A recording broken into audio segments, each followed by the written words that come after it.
I welcome you all in the online session of Electrical Machines course.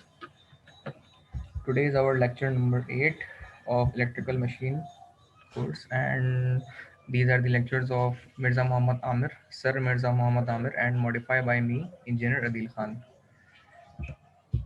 So, we discussed today about the topic AC machines, AC machine of AC rotating machines.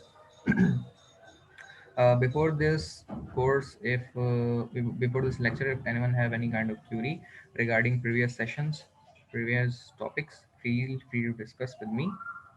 Any kind of question, query, I will answer your questions, queries at this time instant. And if you have not kind of any query, we are moved towards our today's topic, that is AC machines.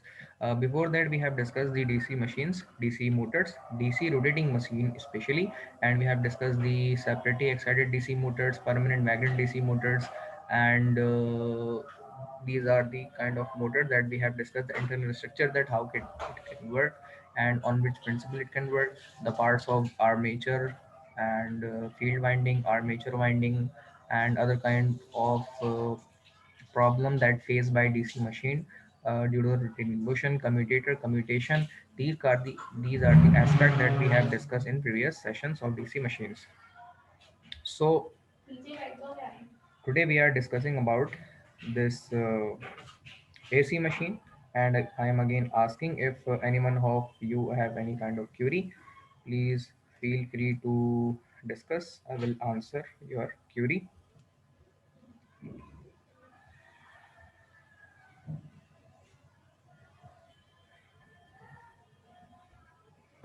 Uh, Now, hopefully, all the things are clear to you, and you are not supposed to have any kind of query up till now. So we are start our today's session on AC machines. Most of the people request in our official group that please conduct the kind of lectures in Urdu as well. So I try my level best to use simple words and to explain most of the things in Urdu. So, according to the definition, AC machines are generators that convert mechanical energy to AC electric energy. Simply, an AC machine, any kind of rotating machine, we are used for the purpose of rotation, rotation to do work. Most of the DC machine are uh, not using now these days, expel now these days because of the evolution of AC machines. And this is the era of AC machine. That is the reason most of the mechanisms are run by AC machines. But due to some kind of appliances and the utility of AC is not available in the some kind of areas, so due to this kind of problems, most of the people are charge their batteries by the solar system, and they have their batteries. So by using batteries, they rotate that particular motor by the batteries, and battery operated motors are we called DC motors. So on the areas of some kind of urban areas and rural areas where the electricity is not available during the required time, or those areas where the utility is not accessible or utility is not available and the load shedding duration is too much high, most of the time it would be 8 hours or 14 hours. So on those areas we are using the DC machines and DC motor. That is the reason completely DC motor are not vanished from the society. DC motor are still used, but in those areas which are electricity utility, we can say, available. So due to the mechanism of comparison of mechanism between the AC motor and DC motor, we more prefer to use AC machines because AC machines are rough and tough, and it can be operated in any kind of environment until and unless it is not shorted to the internal some kind of faults. And these are the reasons by which AC machine can not be used. But these are the kind of faults which are not used in many kind of these situations.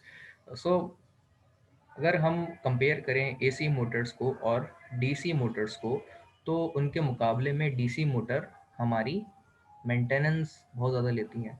और ख़ास तौर पर maintenance लेने की बुनियाद पे अगर हम बात करें कि इनकी मेंटेनेंस कॉस्ट ज़्यादा है और एक्सपेंसिव हैं, रफ एंड टफ हैं, और इनमें बड़े मैकेनिज्म्स में अगर डीसी मोटर को हम रन करें तो चलते टाइम ये मोटर आग पकड़ लेती हैं due to the rigidness and the friction between the carbon brushes and commutator. The rotation friction can produce the cause of fire. Due to this reason, we are not using the DC machines. That's the main reason that we are not prefer DC machine in the large quantity. But अगर हम देखें इसके अलावा, जिस तरह मैं steel mill में जब इंटर्नशिप मैंने की थी, तो वहाँ पे मैंने एक बहुत, जैसे हमारी लैब्स है ना, इतनी बड़ी बड़ी मोटर्स वहाँ पे लगी हुई हैं, लैब के साइज के बराबर की।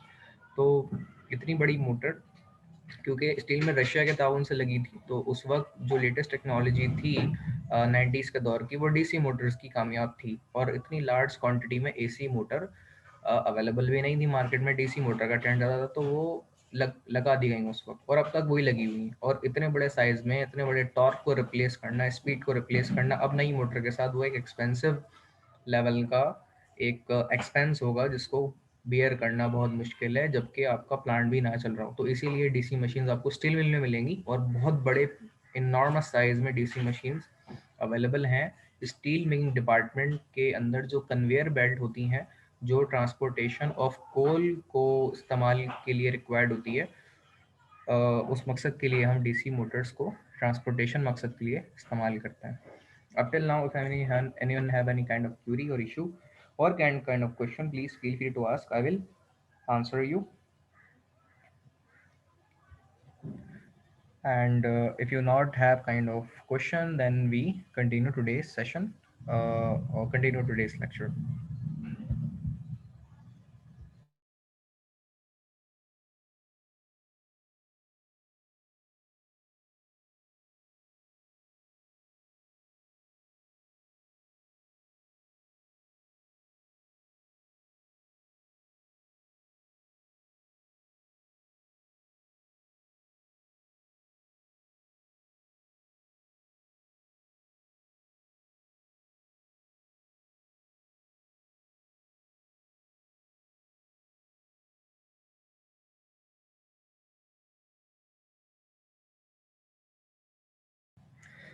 सो नाउ फर्दर हम कंटिन्यू करते हैं। एसी इलेक्ट्रिक एनर्जी की हम बात कर रहे थे कि डीसी मोटर्स या हमारी जो एसी मशीन्स होती हैं, वो लाइक जनरेटर्स काम करती हैं, जो कन्वर्ट करती हैं मैकेनिकल एनर्जी के अंदर इलेक्ट्रिकल एनर्जी को, and motors that convert AC electric energy to mechanical energy. Simply, अब अगर ये सर्किट आप देखें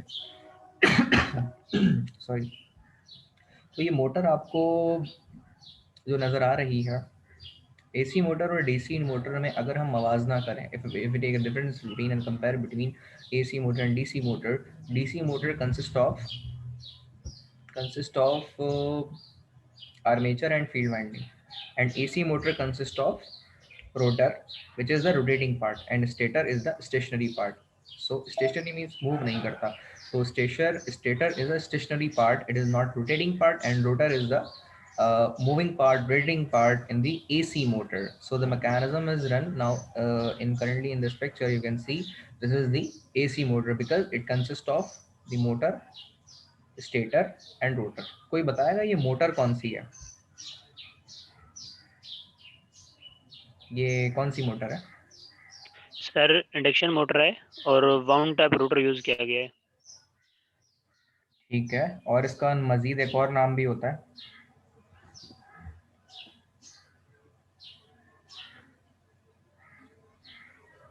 वाउंड रोटर इसमें लिखा हुआ भी है, और इसे rheostated mechanism motor, speed control mechanism base motor भी कहते हैं, rheostated speed control yes motor भी कहते हैं इसे। ठीक है, यहाँ लिखा हुआ है रियोस्टेट। ठीक है, रियोस्टेट के बारे में कोई बताएगा क्या होता है? ये मैट्रिक में आपने बस एक मरतबा ही पढ़ा है, इसके बाद मेरे ख्याल है, मेरा नहीं ख्याल कि कभी पढ़ा होगा रियोस्टेट क्या होता है। कोई बताएगा? मैट्रिक इंटर में तो पढ़ाया जाता है, कॉलेज के अंदर, स्कूल के अंदर। रियोस्टेट क्या होता है? ये लिखा हुआ भी है, लेकिन यहाँ से उसका अंदाज़ा नहीं होगा शायद किसी को हो जाए अंदाजा, लेकिन रियोस्टेट क्या होता है? रियोस्टेट वो होता है ना सर जिसमें हम टेम्परेचर किसी चीज़ का सेट करते हैं, रेजिस्टेंस होती है बहुत सारी, जैसे लाइक दैट सर अपना मीन्स के लगा होता है उसमें सर, क्या कह सकते हैं अपना, इलेक्ट्रिक आयरन की एग्जांपल ले लें सर, उस पर जो लगा होता है वो भी एज ए एक रियोस्टेट है सर, टेम्परेचर जो मेंटेन हम्म, करें सर। बिल्कुल। लेकिन आपने बताया बिल्कुल सही है, लेकिन हम स्पेसिफिकली टेम्परेचर की एग्जांपल इस तरीके के लिए बिल्कुल सही, iron, we are use iron. Rheostat mechanism can be available there, thermostat या दीगर चीजें इसमें लगी हुई होती है, रियोस्टेट का मैकेनिज्म लगा हुआ होता है आयरन के अंदर। रियोस्टेट असल में एक यस रेजिस्टेंस होती है जो हम इंक्रीज या डिक्रीज करते हैं, और एक जैसे आप कह लें सिंपली वेरिएबल रेजिस्टेंस, ठीक है। उसके जरिए से यस अगर रेजिस्टेंस बढ़ेगी तो करंट कम होगा और स्पीड कम होगी, रेजिस्टेंस कम होगी तो करंट ज़्यादा होगा और स्पीड भी ज़्यादा होगी। तो ये एक तरीका होता है slip ring based induction motor में। ये एक मोटर कहलाती है जिसका नाम slip ring based induction motor भी कहते हैं, जिस तरह ये हजरत ने बताया। आपका नाम क्या है? मोहम्मद आशिक सर। आशिक। जिस तरह आशिक भाई ने बताया कि जो हमारी ये मोटर होती है, ये वाउंड रोटर बेस होती है और ये इंडक्शन मोटर है, सबसे अहम चीज़ ये 3 फेज इंडक्शन मोटर है। और क्योंकि इसमें 3 फेज सोर्स इस्तेमाल हुई है, ठीक है। अच्छा, ये एकदम से हमने बता दिया है कि 3 फेज मोटर है, 3 फेज है, and slip ring based induction motor है, वाउंड रोटर बेस है, तो 5 टर्म एक साथ इसमें यूज हो गई हैं। तो आप लोगों को इसमें घबराना नहीं है बिल्कुल भी, और इसको समझ समझ के चलना है। तो ये एक अ, चीज़ों को याद जरूर रखें। तो वाउंड रोटर इसमें इस्तेमाल हुआ है। और दूसरी बात यह है कि ये जो मोटर आप देख रहे हैं, ये एक variable speed control based motor है, और इस मकसद के लिए जो हम इंडक्शन मोटर इस्तेमाल करते हैं उसका प्रॉपरली एक नाम है, जिसका नाम है स्लिप रिंग इंडक्शन मोटर, ठीक है। Slip ring induction motor, slip ring induction motor जैसे हमारे घर की पानी की मोटर लगी होती है, क्या वो वेरिएबल स्पीड पे काम करती है?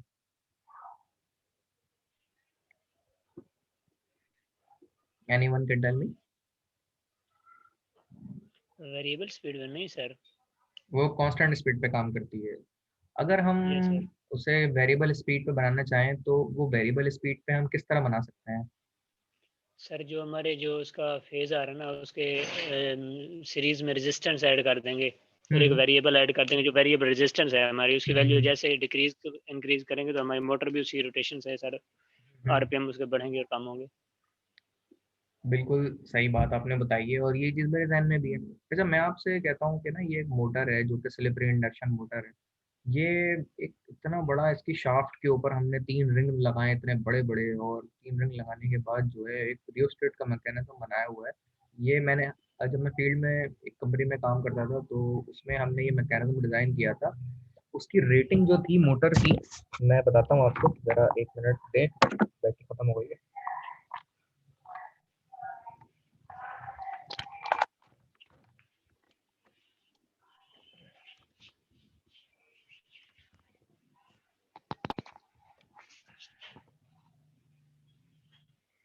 जी जनाब, तो स्लिप रिंग इंडक्शन मोटर का मैं हमने एक स्टार्टर बनाया था, हमारी पूरी टीम ने। स्लिप रिंग इंडक्शन मोटर का जो स्टार्टर था, उस स्टार्टर की रेटिंग थी, जहाँ तक मुझे याद है, वो 1200 एम्पेयर था या 2800 एम्पेयर, 1200 या 1400 एम्पेयर की थी मोटर। 1400 एम्पेयर की मोटर की रेटिंग, और ये एक मोटर का बता रहा हूँ, एक मोटर इतनी बड़ी, होपफुली 2 के लिए लगाया था हमने। तो इतना बड़ा स्टार्टर था उसका कि उसके फर्स्ट टाइम मैंने कॉन्ट्रैक्टर देखे थे, जो 1200 एम्पेयर का फर्स्ट टाइम मैंने लाइफ में कॉन्ट्रैक्टर देखा था अपनी लाइफ में, और बड़े साइज का कॉन्ट्रैक्टर था वो। तो इसका जो मैकेनिज्म बनता है रियोस्टेट का, ये खुद एक बहुत बड़ा मैकेनिज्म होता है, मोटर से हटके है ये।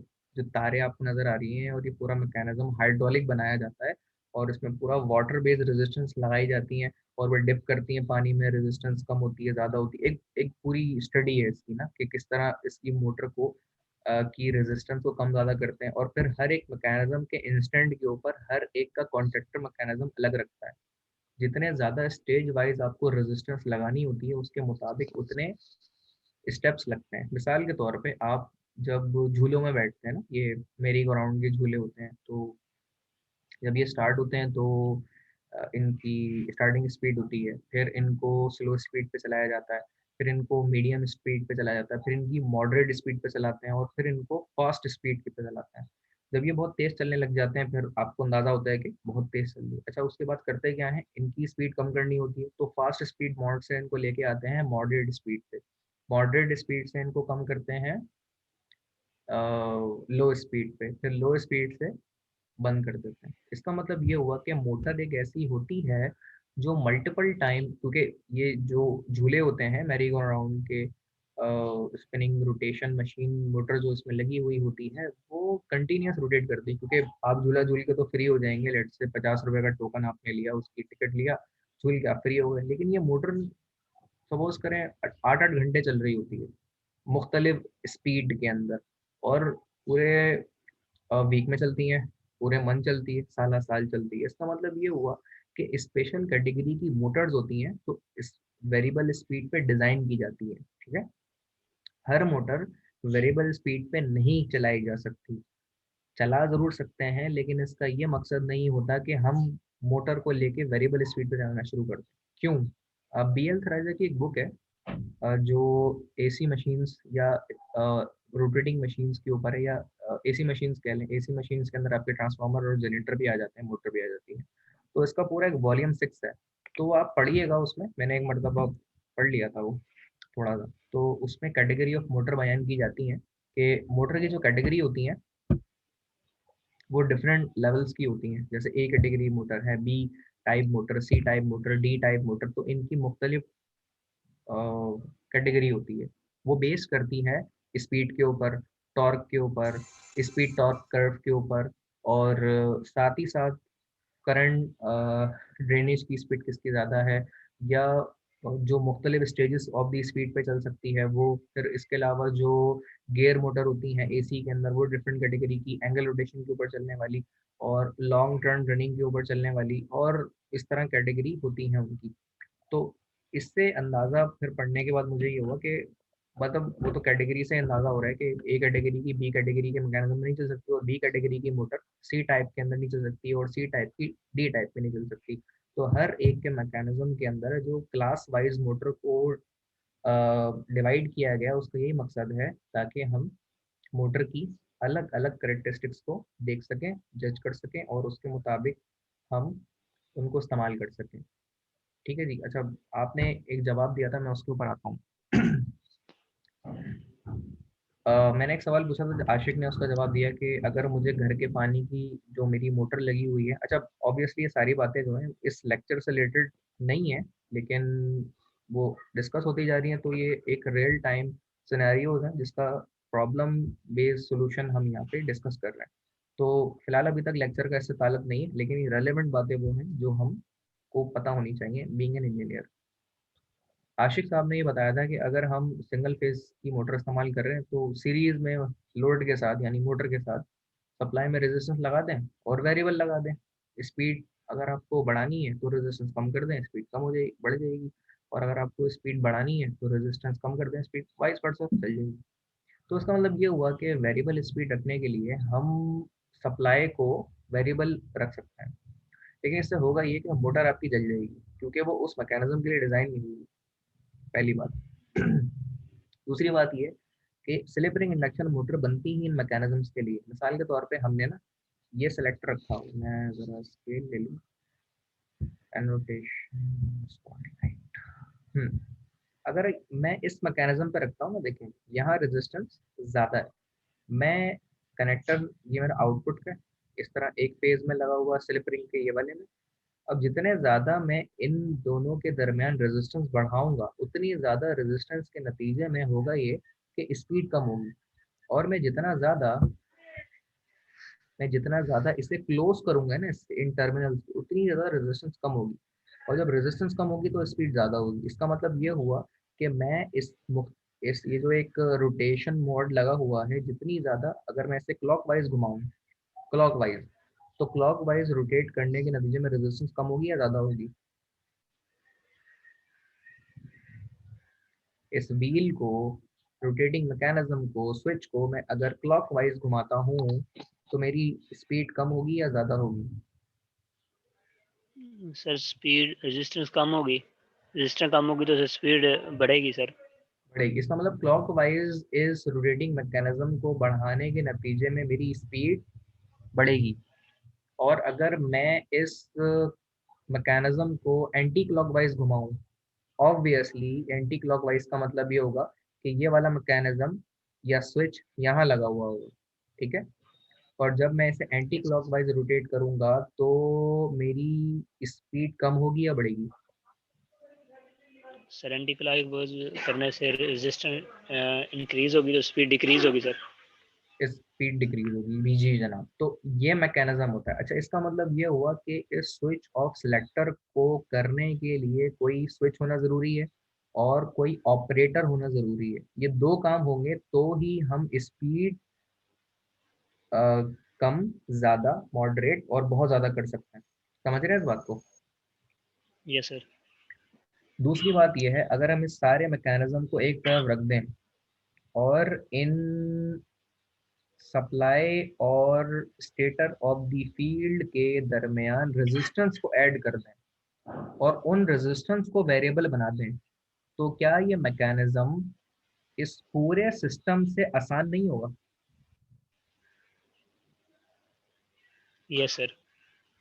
तो फिर ऐसा कर क्यों नहीं रहे?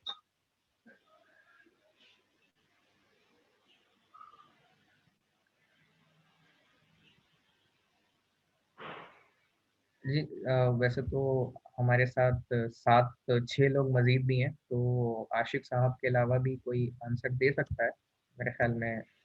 पैसे दे के ही पढ़ रहे हैं आप लोग, तो जवाब दें कोई भी। सर वैसे ये वाउंड है, अपना स्लिप रिंग मोटर है या वाउंड रोटर है, लेकिन अगर दूसरी अपनी इंडक्शन मोटर है जैसे 3 फेज, उसकी तो हम इसी तरीके से वेरिएट कर रहे हैं, जैसे हम वीएफडी लगाते हैं या उसकी स्पीड को वेरी कर रहे होते हैं सर।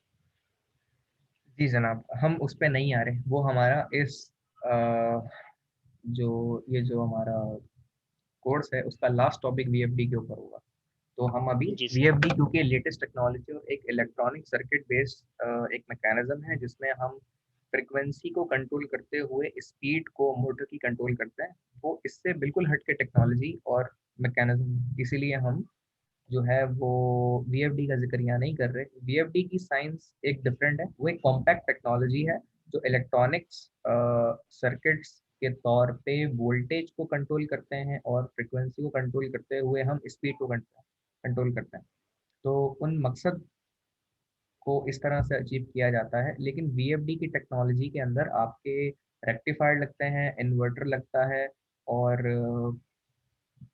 इन्वर्टर के जो स्विच होते हैं उनको हम टाइमली ऑपरेट कर रहे होते हैं, जिनसे मॉसफेट्स के स्विच जो उनके गेट्स होते हैं, अब ये थोड़ा डेप्थ में हो जाएगा, जिक्र हुआ है तो बहरहाल खत्म कर देते हैं एक साथ ही से भी। उनके जो गेट्स होते हैं, मॉसफेट में गेट ड्रेन सोर्स लगे होते हैं, तो गेट जो होते हैं वो पर्टिकुलरली टाइमली ऑन ऑफ होते हैं with the milliseconds and microseconds में। और जब वो ऑन ऑफ हो रहे होते हैं तो हम उन कैटेगरी, और सॉरी, वो मॉसफेट्स भी होते हैं और एससीआर्स भी होते हैं, some kind of we can say these are the MOSFETs, SCRs and GTOs, gate turn on SCRs. तो वो लगे हुए होते हैं, उनके नतीजे में हम गेट को ऑन ऑफ करते हैं, स्विच कर रहे होते हैं और आपकी साइन वेव प्रोड्यूस हो रही होती है, जिसके नतीजे में कंट्रोल वे में आपको सप्लाई मिलती है और आपकी फ्रिक्वेंसी कम ज़्यादा होती है। ये आर्ट लास्ट सेमेस्टर में पढ़ाया जाता है पूरा मैकेनिज्म। तो उसके नतीजे में आपकी स्पीड आखिर में मोटर की सूरत में वोल्टेज कंट्रोल होकर मिल रही होती है, स्पीड कंट्रोल हो रही होती है। और कैटेगोरिकली हम वीएफडी को वीएसडी भी कहते हैं, variable speed drive and variable frequency drive. तो वेरिएबल फ्रिक्वेंसी ड्राइव और वेरिएबल स्पीड ड्राइव का मकसद यही होता है कि आप जो रोटेटिंग मशीन्स हैं, लोड साइड हैं, उनकी स्पीड को इस तरह से कंट्रोल कर पाते हैं। ये पूरा मैकेनिज्म होता है जो कि इसमें इस्तेमाल होता है। तो ये एक इम्पॉर्टेंट एस्पेक्ट है जिसको समझना ज़रूरी है। जिस तरीके से आशिक साहब ने बात करी कि जो मैकेनिज्म हमारा वीएफडी का होता है वो किस तरीके से इसमें इस्तेमाल होता है, ठीक है। तो मैं यही रिक्वेस्ट करूँगा बाकी सब लोगों से भी कि आप सब लोग भी इंटरेक्टिव सेशंस के अंदर अपना रोल प्ले करें and you have to ask और answer the question that raise in during the session. And क्योंकि खामोश बैठना तो यही है कि या तो समझ नहीं आ रहा है या फिर सब समझ आ रहा है, इसलिए क्वेश्चन ज़रूर करें क्योंकि पेपर रियलिस्टिक इस तरह से ही बनेगा, ठीक है। जो हम प्रॉब्लम्स डिस्कस कर रहे हैं, और वो प्रॉब्लम लिखी हुई नहीं है यहाँ पे, क्योंकि मैं वर्बली बता रहा हूँ। बहरहाल एक मैकेनिज्म जिस तरह आशिक साहब ने बताया था कि वीएफडी कल चल सकता है, जबकि सवाल ये नहीं था। सवाल ये था कि अगर हम सप्लाई के साथ स्टेटर, जो कि स्टेटर की वाइंडिंग है, और सप्लाई के दरमियान रेजिस्टेंस को ऐड करते हैं, तो उससे भी स्पीड कंट्रोल हो सकती है। नहीं तो उससे भी स्पीड कंट्रोल हो सकती है, लेकिन ये एक रिलायबल तरीका नहीं है, इससे मोटर जल भी सकती है। उस पूरे मैकेनिज्म के अंदर हम तीन तरह की कैटेगरी इस्तेमाल करते हैं स्पीड कंट्रोल के लिए। नहीं, कैटेगरी में बता रहा हूँ। एक तो कांस्टेंट स्पीड मोटर हमारी होती है, जो कि कांस्टेंट स्पीड पे चलती है, वेरिएबल स्पीड पे नहीं चलती। दूसरी कैटेगरी है मोटर जो हमारी होती है, वो हमारी कहलाती है variable speed base. Variable speed base के अंदर फिर हम bound rotor base slip ring induction motor का मैकेनिज्म इस्तेमाल करते हैं, जिसके जरिए से हमें मोटर कंट्रोल बेस मिलती है। इसमें होता ये है कि इसकी रोटर की शाफ्ट के ऊपर तीन स्लिप रिंग्स लगे हुए होते हैं, स्लिप रिंग्स लगे होते हैं, और ये ब्रशेस होते हैं, और ये रिंग्स घूमते हैं बकायदा। इन रिंग्स को कार्बन ब्रशेस के जरिए ज्वाइंट किया जाता है सप्लाई ऑफ वायर, जो कि रियोस्टेट मैकेनिज्म के जरिए यहाँ लगा हुआ होता है। ये एक रोटेटिंग स्विच होता है, जो कि जिस तरह आशिक साहब ने अभी जिक्र किया था कि मुख्तलिफ तरह के जो हमारे रेजिस्टेंस के मॉड होते हैं, जैसे आप यहाँ देखें, यहाँ से लेके स्विच का वायर यहाँ पे कनेक्ट हुआ है, तो इसके जो दरमियान के मैकेनिज्म ऑफ मॉड है ना, वो चार है। अगर ये स्विच यहाँ से यहाँ लग जाता है, तो इसका मतलब ये डायरेक्ट फेस टू फेस मिल जाएगा, मतलब ये शॉर्ट हो जाएगा लेट से। शॉर्ट होने का मतलब ये कि रेजिस्टेंस कम हो गई, और रेजिस्टेंस कम होने का मतलब ये कि स्पीड बहुत ज़्यादा होगी। अब ये चीज़ अगर आप गौर करें कि अगर हम इसे क्लॉकवाइज घुमा रहे हैं, तो इनमें स्पीड, इनमें रेजिस्टेंस कम हो रही है और स्पीड बढ़ जाएगी, और अगर इसे हम एंटी क्लॉकवाइज घुमा रहे हैं, तो इससे स्पीड आपकी कम हो जाएगी, क्योंकि रेजिस्टेंस बढ़ जाएगी। ठीक है, तो ये एनालिसिस बहुत आसान है अगर आप करें तो। अगर इसे क्लॉकवाइज घुमाते हैं तो स्पीड, रेजिस्टेंस आपकी कम हो जाएगी, स्पीड बढ़ जाएगी, और उसे एंटी क्लॉकवाइज घुमाते हैं तो रेजिस्टेंस आपकी बढ़ जाएगी और स्पीड कम हो जाएगी। तो इस तरीके से ये मैकेनिज्म यहाँ पे वाइस वर्सा नजर आएगा। और स्पीड कंट्रोल मैकेनिज्म के अंदर इस तरह की कैटेगरी ऑफ मोटर को हम इस्तेमाल करते हैं। यहाँ तक कोई भी डिफिकल्टी किसी के जहन में है तो काइंडली पूछ लीजिए, मैं रिपीट कर दूंगा और आप लोगों को गाइड कर दूंगा इसके हवाले से। सर जो जनरेटर्स में शाफ्ट लगी हुई होती है, वो भी इस व्हील की तरह वर्किंग कर रही होती है? जनरेटर में जो शाफ्ट लगी हुई होती है, मैं सवाल जी सुनने सर। के दोबारा बोलेंगे आप प्लीज? सर जो शाफ्ट लगी हुई होती है, सर जनरेटर के रूटर की बात कर रहे हैं। जी जी, जनरेटर पे जो रूटर देखें, उसमें जनरेटर का मैकेनिज्म इससे बिल्कुल मुख्तलिफ है। ये एक बिल्कुल स्पेशल कैटेगरी ऑफ मोटर है, जो कि स्लिप रिंग में लगती है। ये स्लिप रिंग इंडक्शन मोटर है, जिनमें ये रिंग्स लगे हुए होते हैं, उनमें ब्रशेज होती हैं, और ये पूरा रियोस्टेट का मैकेनिज्म एक बड़ा मैकेनिज्म होता है, ये अलग लगा होता है। ये एक हाइड्रोलिक मैकेनिज्म होता है। इसको कभी सर्च आउट करिएगा तो आपको नजर आएगा कि इसका स्टार्टर बनाना ही एक बहुत मुश्किल काम है। यहाँ पे सप्लाई प्रोवाइड करने के नतीजे में फिर इसके स्टार डेल्टा कन्वर्जन के स्टार्टेड मिलते हैं। ठीक, और ये रियोस्टेट मैकेनिज्म एक बहुत मुख्तलिफ तरह का एक मैकेनिज्म होता है। जनरेटर का इसमें मुख्तलिफ एस्पेक्ट है। जनरेटर को हम स्पीड कंट्रोल के लिए इस्तेमाल करते हैं। जनरेटर की स्पीड कंट्रोल करने के लिए फिर उसके मैकेनिज्म होते हैं, जो कि हम लगाते हैं गवर्नर। तो जनरेटर की स्पीड कंट्रोल होती है उसके गवर्नर से। गवर्नर आपने देखा है किसी ने?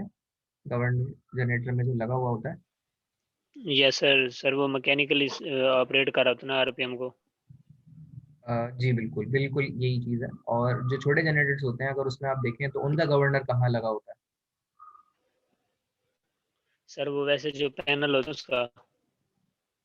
छोटे नहीं नहीं, पैनल तो होता है बिल्कुल।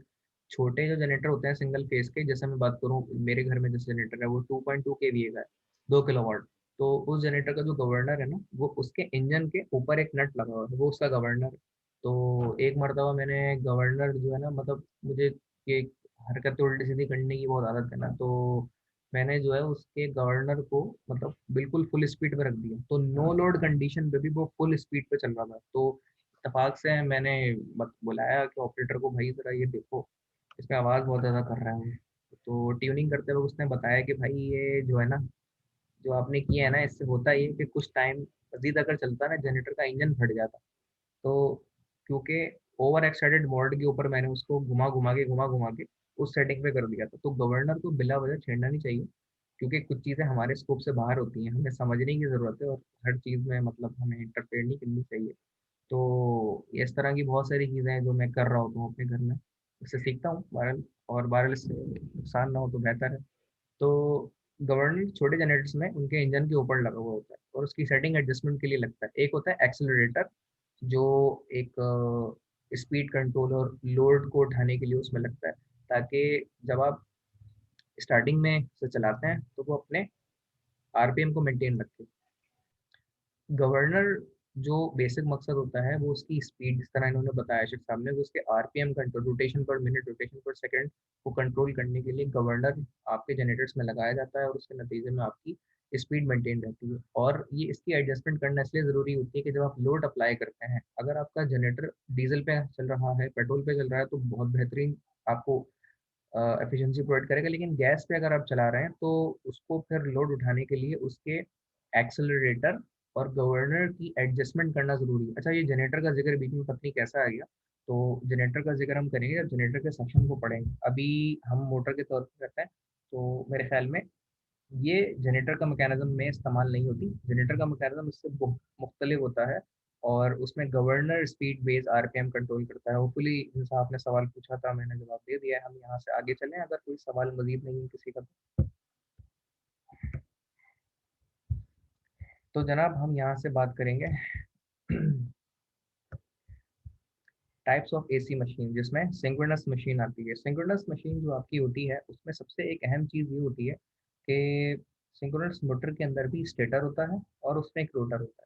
ठीक है, सिंक्रोनस मशीन जैसे starting of the category of AC machine और डीसी मशीन की मैंने कराई थी, आपको याद है? डीसी मशीन में कैटेगराइजेशन है, मैंने उस वक्त ये बताई थी कि मशीन्स तीन तरह की होती हैं। एक जो होती हैं उसमें ट्रांसफार्मर है, मोटर है और जनरेटर है। फिर जब हमने मोटर डिस्कस की थी तो उसमें ये जिक्र किया था कि मोटर दो तरह की होती हैं, एसी मोटर और डीसी मोटर। जब एसी मोटर हम डिस्कस कर रहे थे उस वक्त मैंने आपको ये बताया था, मेरी प्रीवियस लेक्चर्स आप देख लीजिएगा, उसमें मैंने ये डिटेल में बताई है बात, कि हमारी जो एसी मोटर्स होती हैं उनको कैटेगरी वाइज दो टाइप्स ऑफ मोटर में डिवाइड किया जाता है। नंबर वन होती है सिंक्रोनस मशीन्स या मोटर्स, नंबर टू होती है एसिंक्रोनस मशीन एंड मोटर्स। ठीक है, तो उसके मुताबिक हम इसकी एडजस्टमेंट करते हैं, तो उसको स्टडी करते हैं और उसकी टाइप्स को देखते हैं।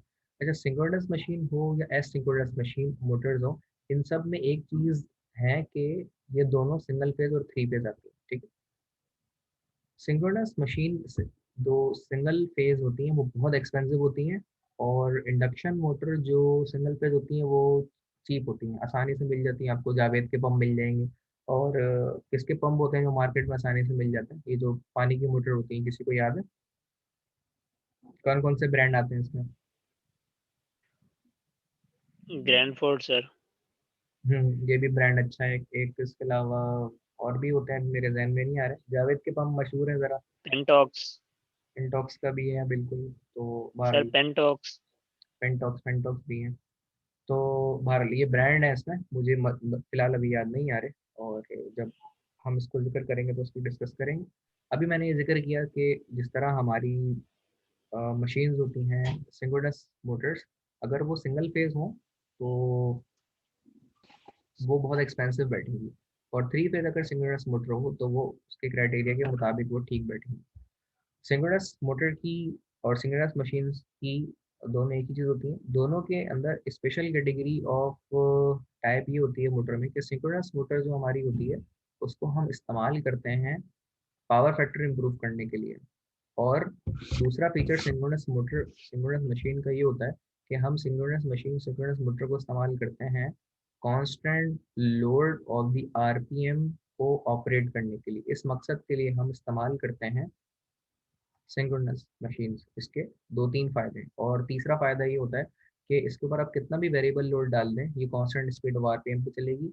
और दूसरा ये है कि पावर फैक्टर इंप्रूव करने के लिए इस्तेमाल करते हैं इसे। और तीसरा ये है कि ये आपके बजाय इसके कि बहुत सारे मैकेनिज्म मोटर्स हैं comparison to three phase synchronous machine synchronous motor, ये आपके उन तमाम मोटर्स के बिहाफ पे सिंगली बहुत ज़्यादा काम कर सकती है। लेकिन स्पेसिफिकली जो इंडस्ट्री में थ्री फेज सिंक्रोनस मशीन को हम लगाते हैं वो पावर फैक्टर इंप्रूव करने के लिए, लगाते हैं और इसका एक नाम सिंक्रोनस कंडेंसर भी कहा जाता है इसे। इसके स्ट्रक्चर को हम डिस्कस करते हैं कि जो होती है किस तरह काम करती है। तो इसमें दो चीज़ें होती हैं, एक तो अगेन जिस तरह मैंने बताया कि इसका स्टेटर होता है, और स्टेटर आप देखें तो stator is related to stationary part. Stator के अंदर ये जो स्लॉट्स आपको नज़र आ रहे हैं, ये स्लॉट्स के अंदर आपकी स्टेटर की वाइंडिंग्स को इंसर्ट किया जाता है और यहाँ पर वो वाइंडिंग्स को बिठाया जाता है। और ये योक ऑफ दी फ्रेम होती है। योक के अंदर स्टेटर के स्लॉट्स ऑफ दी सेगमेंट्स को बिठाया जाता है जिनके अंदर इसकी वाइंडिंग बैठती है। तो योक असल में फ्रेम, और स्टेटर जिसके अंदर स्टेटर की वाइंडिंग होती है और स्टेशनरी पार्ट मोटर का कहलाता है।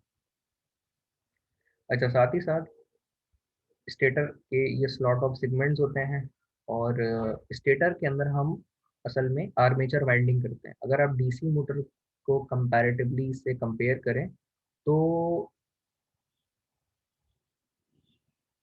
स्टेटर के अंदर मजीद में आर्मेचर वाइंडिंग होती है, और जैसे साथ ही साथ यहाँ पे बताया गया कि इसमें रोटर में फील्ड वाइंडिंग होती है। अच्छा, रोटर के अंदर फील्ड वाइंडिंग रिलेट कैसे बता रहे हैं, क्योंकि फील्ड वाइंडिंग डीसी वाइंडिंग होती है। तो जो डीसी एक्साइटेशन सप्लाई है वो हम प्रोवाइड करते हैं सिंक्रोनस मोटर के रोटर को। तो सिंक्रोनस मोटर जो आपको यहाँ नज़र आ रही है, इसके स्टेटर को हम एसी सप्लाई प्रोवाइड करते हैं और रोटर को हम डीसी सप्लाई प्रोवाइड करते हैं, जिसे हम डीसी एक्साइटेशन भी कहते हैं। इसीलिए इंडस्ट्री के अंदर खास तौर पे जब हम सिंक्रोनस मोटर को डील करते हैं, चलाते हैं, तो उसके लिए एक मेन चीज़ है वो ये कि डीसी सप्लाई की अरेंजमेंट आपको अलग करनी होती है। और उसके लिए हम क्या करते हैं, कोई बताएगा कि डीसी की अरेंजमेंट इंडस्ट्री में कैसे होती है?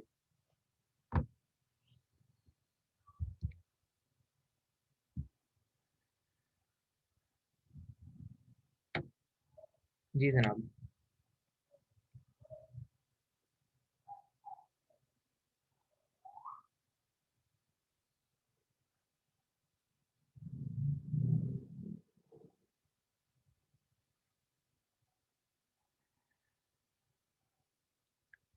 डीसी की अरेंजमेंट इंडस्ट्री में बैटरीज के जरिए होती हैं।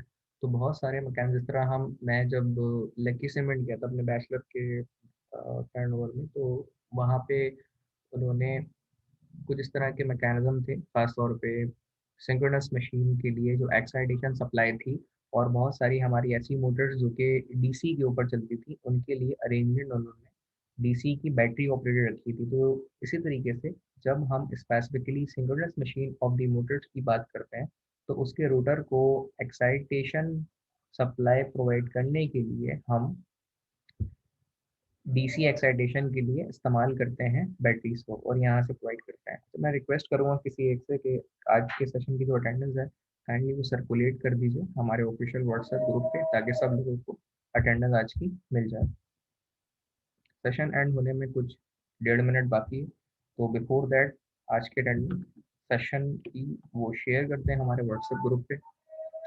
अच्छा जी, इसके बाद मैं बता रहा था कि स्टेटर को जो सप्लाई प्रोवाइड की जाती है, स्टेटर है, ठीक है, स्टेटर ऑफ द सप्लाई, इसको हम 3 फेज सप्लाई प्रोवाइड करते हैं, जो कि स्टैंडर्ड 3 फेज की रेड, येलो और ब्लू होती है। तो 3 फेज एसी सप्लाई हम यहाँ से प्रोवाइड करते हैं, और वो एक इम्पॉर्टेंटली यहाँ से हम प्रोवाइड करते हैं स्टेटर को।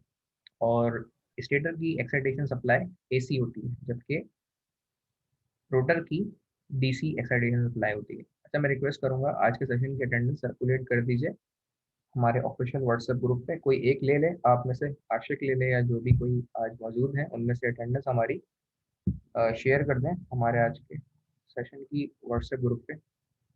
अच्छा, फर्दर जो है हमारी यहाँ तक इंडक्शन मोटर की जो कैटेगराइजेशन है पूरी हो गई, इसकी फीचर हमने डिस्कस कर लिए। फीचर के साथ साथ हमने सेशन में डिस्कस किया कि टाइप्स ऑफ एसी मशीन्स कौन सी होती हैं, उनकी एप्लीकेशंस क्या होती हैं, और हम कैटेगोरिकली डिस्कस करें तो AC machines of the Motors को हमने डिस्कस किया है आज के सेशन की। आज के सेशन की अटेंडेंस को सर्कुलेट